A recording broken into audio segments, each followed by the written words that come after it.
गणेश चतुर्थी एक ऐसा त्योहार जिसकी गूंज सिर्फ भारत में ही नहीं पूरी दुनिया में सुनाई देती है। पर क्या यह सिर्फ एक धार्मिक आयोजन है? जी नहीं। आज की इस खास चर्चा में हम इस भव्य उत्सव के पीछे छिपी प्रेम, त्याग और अटूट विश्वास की उस महागाथा में उतरने वाले हैं जो सदियों से हमारे दिलों में बसी है। तो चलिए बिना किसी देरी के इस अमर कथा के उन रहस्यों को खंगालते हैं जो शायद हम अक्सर अनदेखा कर देते हैं। सबसे बड़ा सवाल जो जहन में आता है, आखिर हाथी के सिर वाले देव की ही इतनी भव्य पूजा क्यों? इस दिलचस्प रहस्य को सुलझाने के लिए हमें समय के उस पार जाना होगा। एकदम शुरुआत में कैलाश पर्वत की उन ठंडी बर्फीली चोटियों पर जहां महादेव और माता पार्वती का वास है।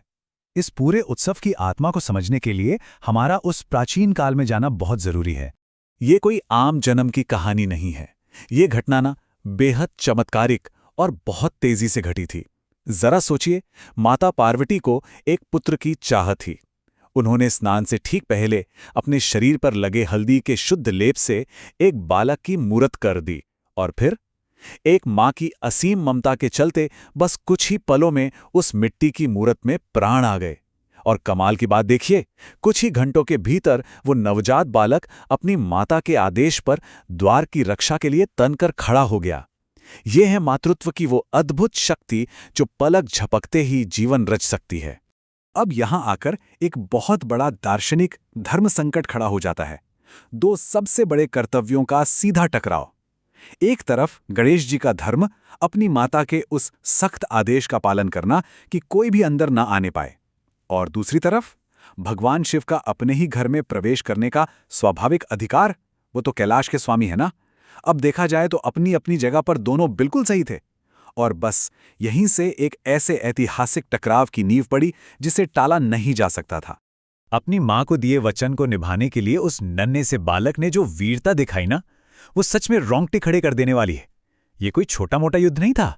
उस युवा बालक ने अकेले ही भगवान शिव के महाशक्तिशाली गणों को धूल चटा दी। और बात यहीं खत्म नहीं हुई। देवराज इंद्र और यहां तक कि स्वयं सृष्टिकर्ता ब्रह्मा जी को भी हार मानने पर मजबूर कर दिया। ये सिर्फ शक्ति का प्रदर्शन नहीं था, बल्कि अपनी मां के प्रति निष्ठा का एक ऐसा चरम रूप था जिसकी कोई दूसरी मिसाल नहीं मिलती। और फिर वो दुखद पल आ ही गया जब हालात पूरी तरह बेकाबू हो गए। भगवान शिव को तो रत्ती भर भी अंदाजा नहीं था कि जो बालक उन्हें इतनी कड़ी टक्कर दे रहा है वो असल में उन्हीं का अंश है, उन्हीं का पुत्र है। अपनी सहनशीलता के एकदम आखिरी सीमा पर पहुंचने के बाद बेहद मजबूरी में उन्होंने अपना त्रिशूल उठा लिया और एक ही पल में उस बालक का सिर धड़ से अलग कर दिया। अनजाने में हुआ ये एक ऐसा त्रासिद अंत था जिसने सब कुछ बदल कर रख दिया। सोचिए उस मां पर क्या गुजरी होगी। माता पार्वती ने जब अपने लाडले को इस हालत में देखा तो उनका वो अपार दुख, वो भयंकर क्रोध पूरे ब्रह्मांड की नींव हिला देने वाला था। एक मां की उस तड़प को देखकर भगवान शिव पूरी तरह स्तब्ध रह गए।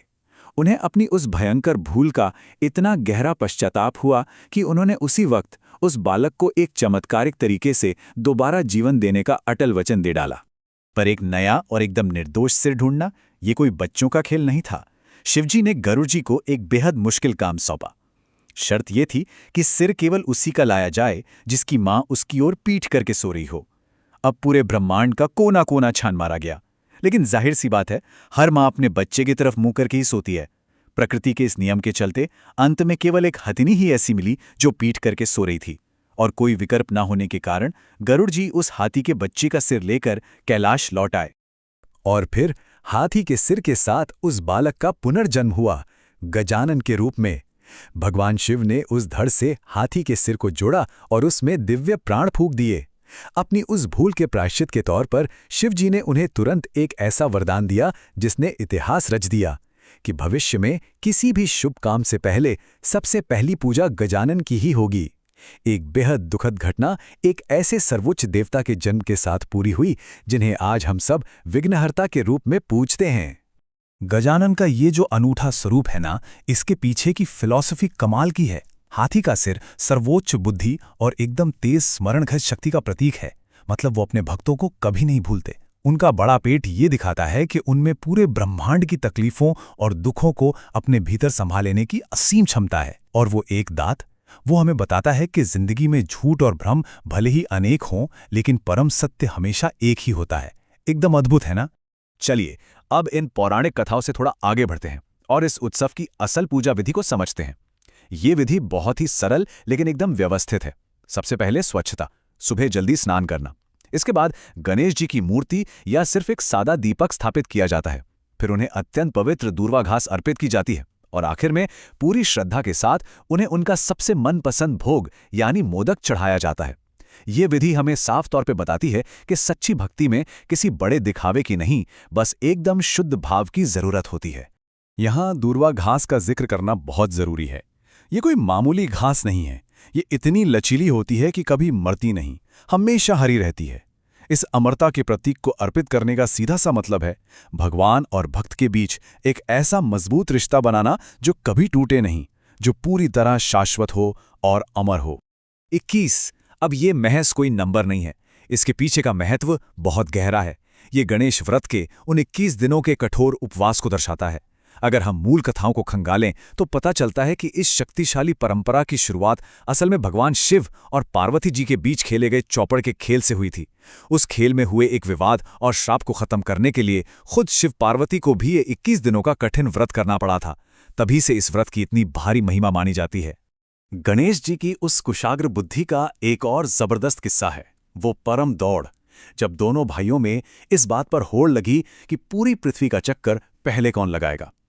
एक तरफ भगवान कार्तिकेय अपने मोर पर सवार होकर पूरी रफ्तार से दुनिया नापने निकल पड़े और दूसरी तरफ गणेश जी, उन्होंने बड़ी ही शांति से बस अपने माता पिता की ही परिक्रमा कर ली। उनका सीधा सा तर्क था कि उनके माता पिता ही उनका पूरा ब्रह्मांड है, और सच कहूं तो इसी एक विचार ने उन्हें इस दौड़ का परम विजेता बना दिया। ज्ञान और शिक्षा के प्रति उनके समर्पण की हद देखनी है तो महाभारत के लेखन का किस्सा याद कीजिए। महर्षि व्यास की शर्त थी कि कलम रुकनी नहीं चाहिए। ऐसे में तेजी से लिखते लिखते जब गणेश जी की कलम टूट गई तो उन्होंने एक सेकंड भी बर्बाद नहीं किया। उन्होंने अपना ही एक दांत तोड़ डाला और उसे कलम बनाकर लिखना जारी रखा। इसीलिए तो उन्हें एक दंत कहा जाता है। यह घटना चीख चीख कर कहती है कि ज्ञान पाने के लिए कोई भी त्याग कभी भी बड़ा नहीं होता। अब ये जो अजीब सा श्राप है ना कि गणेश चतुर्थी पर चांद नहीं देखना है, इसके पीछे भी एक बहुत ही रोचक किस्सा है। हुआ यूं था कि एक बार गणेश जी अपने वाहन यानी मूषक से गिर गए। ये देखकर चंद्रमा को बड़ा मजा आया और वो अपने अहंकार में जोर जोर से हंसने लगा। बस फिर क्या था, इसी के चलते गणेश जी ने उसे श्राप दे दिया कि जो भी व्यक्ति चतुर्थी के दिन चांद को देखेगा उस पर कोई ना कोई झूठा कलंक या आरोप जरूर लगेगा। ये किस्सा हमें एक बहुत बड़ी सीख देता है कि अहंकार का टूटना तो तय है। आपको पता है, गणेश जी के 108 नाम हैं और ये नाम सिर्फ पुकारने के लिए नहीं है। हर एक नाम के पीछे एक बहुत ही खास शक्ति और गुण छिपा है। जैसे विनायक यानी एक विशेष नेता, विघ्नहर्ता यानी जीवन की हर रुकावट को जड़ से मिटाने वाले। जब भक्त पूरी श्रद्धा से इन नामों का जाप करते हैं ना, तो वो असल में अपने ही भीतर उन दिव्य शक्तियों और गुणों को जगा रहे होते हैं। इन सदियों पुरानी कथाओं से थोड़ा बाहर आके देखें तो आज के आधुनिक समाज में इस त्योहार की अहमियत और भी बड़ी हो जाती है। जब गणेश चतुर्थी के भव्य पंडाल सजते हैं ना, तो समाज की सारी ऊंच नीच खत्म हो जाती है। भगवान की नज़र में क्या अमीर, क्या गरीब, क्या शक्तिशाली और क्या आम इंसान, सब बराबर हैं। वो तो सिर्फ शुद्ध भक्ति और सच्चा प्रेम देखते हैं।